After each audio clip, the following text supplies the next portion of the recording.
Assalamualaikum warahmatullahi wabarakatuh.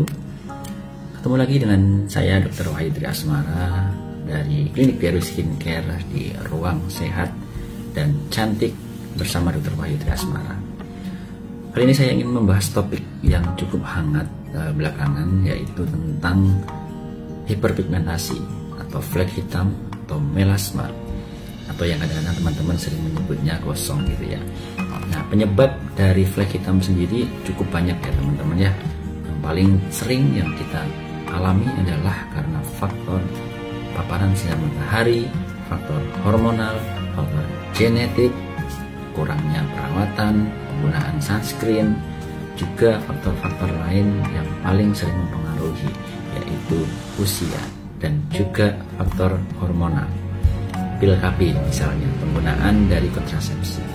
Paling sering adalah faktor dari paparan sinar matahari yang seringkali memicu timbulnya flek hilang dan timbul kembali. Dalam penanganan flek hitam ada golden standard untuk mengobati flek hitam tersebut, yaitu adalah dengan penggunaan hidroquinon.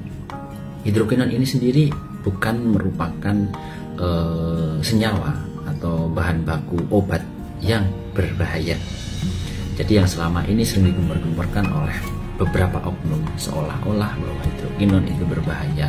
Justru sebaliknya, hidroquinon merupakan golden standard dari pengobatan flek hitam atau melasma.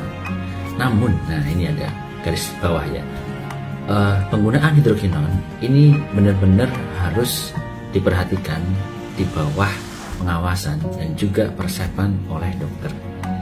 Hidroquinon sendiri bisa digunakan dalam batas yang wajar antara 2-5%. Nah, dan penggunaannya juga tidak dalam jangka panjang, dalam artian biasanya setelah 3 bulan akan dilakukan evaluasi. Jika diperlukan bisa dilakukan penggunaan lebih lanjut, nah biasanya sampai 1 tahun dengan dosis yang lebih ringan, 2% misalnya.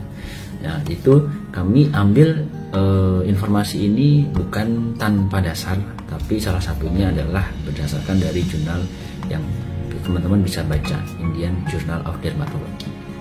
Dan secara mudahnya penggunaan hidroquinon, steroid, dan tretinoin dalam pengobatan sehari-hari oleh dokter itu umum sebenarnya digunakan.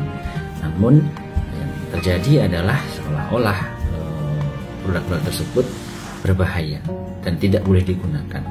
Memang benar kalau digunakan secara umum oleh orang umum itu tidak diperbolehkan ya teman-teman ya. Namun secara penggunaan secara farmakologi di dunia kedokteran itu masih digunakan sebagai golden standard dalam pengobatan melasma atau flek hitam.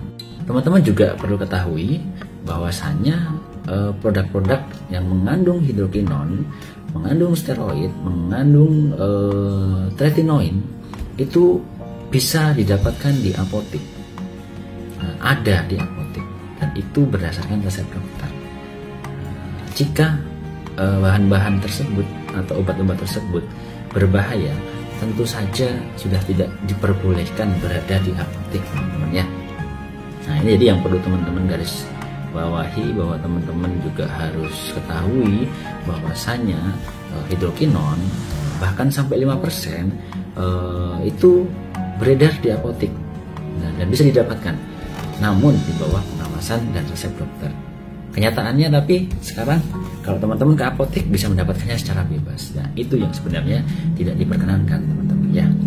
Nah, oleh karena itu jika ada oknum-oknum yang mengatasnamakan ya entahlah maksudnya apa, bilang bahwa hidroquinon itu berbahaya, hidroquinon itu tidak diperbolehkan digunakan. Kadang-kadang ada yang salah kaprah, hidroquinon dikira merkuri. Itu harus diluruskan bahwasanya hidroquinon ini masih dipergunakan dalam standar pengobatan flek hitam. Di DRW Skincare sendiri kami menggunakan hidroquinon dalam batas wajar, dalam artian untuk kasus-kasus tertentu. Jadi selama ini jika orang datang ke DRW Skincare rata-rata itu sudah memiliki keluhan yang biasanya dengan kondisi wajah bermasalah. Jarang sekali orang datang ke DRW Skincare tanpa masalah. Jarang sekali orang datang ke beauty konsultan DRW Skincare tanpa masalah. Rata-rata yang datang pasti biasanya memiliki masalah. Baik itu flek hitam, baik itu jerawat dan bekas jerawat yang juga menimbulkan flek hitam semacam itu. Jadi mohon maaf ketika ada pasien yang barangkali sebulan, 2 bulan, 3 bulan belum sembuh, belum membaik, lantas bicara komplain begini begitu, ya kami mohon maaf. Memang mengobati flek hitam bukan perkara mudah, tapi membutuhkan proses, membutuhkan waktu, dan membutuhkan kesabaran serta ketelatenan.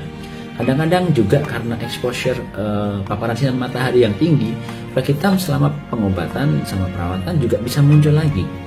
Nah, yang sangat disayangkan hal-hal semacam itu membuat orang menjadi down, menjadi drop, dan akhirnya bahasa Jawanya mutung gitu ya.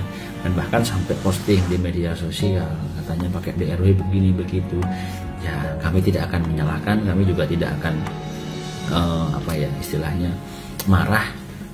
Itu adalah hak masing-masing konsumen dan pasien, dan saya pribadi menyampaikan bahwasannya flek hitam memang tidak permanen dan bisa muncul kembali teman-teman. Nah, kadang-kadang pergantian krim dari dokter itu juga bisa menimbulkan flek hitam. Namun sekali lagi, kenapa kami melakukan penggantian? Karena memang dalam penggunaan hidrokinon pada kasus flek hitam misalnya, itu tidak boleh dipergunakan dalam jangka panjang. Nah, ketika sudah dalam jangka waktu tertentu, kami harus mengevaluasi lagi, kami harus memberikan solusi selanjutnya supaya dalam perawatannya tetap bisa menghasilkan wajah yang baik dan sehat tentunya dalam jangka panjang. Nah, salah satunya kenapa sering ada pergantian krim itu karena memang diperuntukkan supaya kulit tetap bisa diatasi flek hitamnya dengan baik tanpa menimbulkan efek yang buruk untuk di masa mendatang. Mengenai timbulnya efek dalam penggunaan, misalnya ada rasa yang tidak nyaman, mungkin jadi gelap kembali, jadi purging, ya itu harus teman-teman pahami semua bahwa memang bisa terjadi, dan itu semua insya Allah akan bisa diatasi dengan baik ketika teman-teman tetap sabar dan telaten dalam menjalani perawatan.